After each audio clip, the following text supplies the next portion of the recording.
कोई संदेह नहीं, 2014 में जितना मत प्रतिशत भारतीय जनता पार्टी के पक्ष में था, 2024 में भी आप सभी कार्यकर्ताओं के संघर्ष से भारतीय जनता पार्टी उतना वोट पाने में सफल रही। कहीं पर जब हम लोग ये मान करके चलते हैं कि आत्मविश्वास में कि हम तो जीत ही रहे हैं, तो स्वाभाविक रूप से वहां पर कहीं ना कहीं हमें खामियाजा भी भुगतना पड़ता है। जहां कहीं ना कहीं उस विश्वास पर कहीं ना कहीं चोट पहुंची, वहीं साथ ही साथ जिस विपक्ष ने चुनाव के पहले हिम्मत हार करके बैठ गया था, वो आज फिर से उछल कूद करने का कार्य कर रहा है। लोकसभा चुनाव के पहले हम सब इस बात को जानते हैं कि भारतीय जनता पार्टी ने प्रधानमंत्री मोदी जी के नेतृत्व में उत्तर प्रदेश में 2014, 2017, 2019 और 2022 में भारी सफलता प्राप्त करते हुए विपक्ष को उसकी वास्तविक स्थिति तक पहुंचाने का कार्य किया था और लगातार उस पर दबाव बनाए रखा था। कोई संदेह नहीं, 2014 में जितना मत प्रतिशत भारतीय जनता पार्टी के पक्ष में था, 2017 में जितना मत प्रतिशत भारतीय जनता पार्टी के पक्ष में था, 2022 में जितना मत प्रतिशत भारतीय जनता पार्टी के पक्ष में था, 2024 में भी आप सभी कार्यकर्ताओं के संघर्ष से, प्रयास से, प्रधानमंत्री मोदी जी के नेतृत्व में, माननीय राष्ट्रीय अध्यक्ष जी के नेतृत्व में भारतीय जनता पार्टी उतना वोट पाने में सफल रही। लेकिन जैसा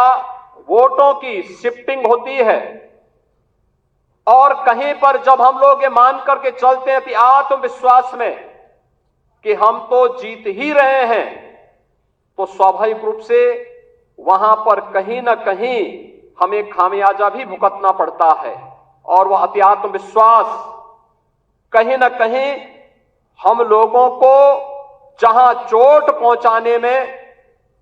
उस विश्वास पर खरा उतरने में, उन अपेक्षाओं पर खरा उतरने में, जहां कहीं ना कहीं उस विश्वास पर कहीं ना कहीं चोट पहुंची, वहीं साथ ही साथ जिस विपक्ष ने चुनाव के पहले हिम्मत हार करके बैठ गया था,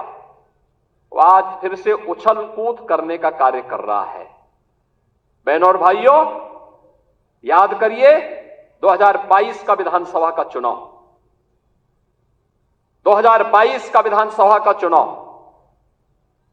विपक्ष उछल कूद कर रहा था। चुनाव के तत्काल बाद आपने देखा होगा कैसे मारपीट पर उतारू हो गए थे, और तब हर कार्यकर्ता इस बात को सोचता था कि वास्तव में हमारी सरकार का माफिया मुक्त उत्तर प्रदेश का अभियान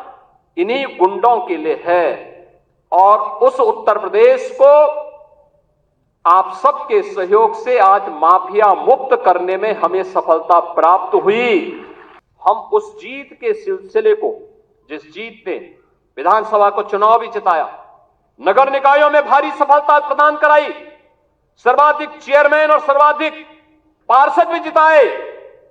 और आजमगढ़ और रामपुर के उपचुनाव में भी विजय पताका भारतीय जनता पार्टी ने अपना गाड़ने का काम किया था।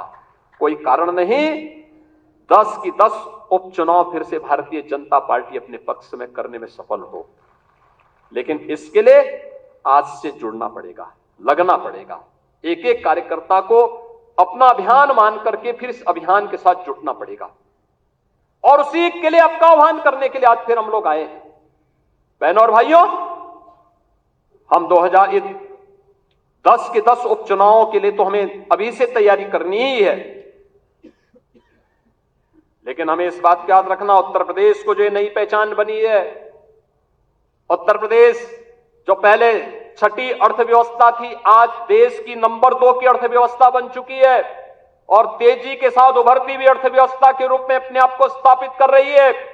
उत्तर प्रदेश का जो परसेप्शन बदला है, आज आप देश और दुनिया के अंदर कहीं जाते होंगे, लोग उत्तर प्रदेश के नाम पर आपको सम्मान देते होंगे। इस सम्मान को बरकरार रखने के लिए जीत के सिलसिले को फिर से आगे बढ़ाने की आवश्यकता है और उसको बढ़ाने के लिए आह्वान करने के लिए आज आपके सामने माननीय राष्ट्रीय अध्यक्ष भी आए हैं। जीत का यह सिलसिला जो 14, 17, 19, 22 पंचायत चुनाव, नगर निकाय चुनाव, उपचुनाव में बना रहा, यही मोमेंटम 2027 में भी बनेगा। यह हमारा संकल्प आज से होना चाहिए, आज से होना चाहिए। याद रखना, भारतीय जनता पार्टी है तो जिले में हमारा महापौर भी है, जिला पंचायत अध्यक्ष भी है और ब्लॉक प्रमुख भी है, चेयरमैन भी है, पार्षद भी है। और अगर यहां पर कहीं कोई खरोंच आता है तो वहां उसके असर वहां पर भी पड़ने वाला है और इसीलिए अभी से इसकी तैयारी में जुटना होगा। एक एक व्यक्ति को जुटना पड़ेगा, ब्लॉक प्रमुख हो या चेयरमैन, महापौर हो या जिला पंचायत अध्यक्ष, विधायक हो या विधान परिषद सदस्य, लोकसभा के हमारे माननीय सांसद हो या फिर राज्यसभा के माननीय सांसद, इन सबको संगठन के साथ बेहतरीन तालमेल बना करके, संगठन जिसको तय करे उसके साथ खड़ा होकर के प्राणपण से जुट करके कमल चुनाव चिन्ह को विजयी बनाने के संकल्प के साथ अगर हम आगे बढ़ेंगे तो आपका भी सम्मान होगा, सर्वत्र सम्मान भी मिलेगा। और जो लोग उछल कूद करने का कुत्सित प्रयास कर रहे हैं, मुझे लगता है इनको दोबारा उछल कूद करने का अवसर ही नहीं मिल पाएगा। यह हम आप सबको आश्वस्त करने के लिए आज यहां पर आए हैं।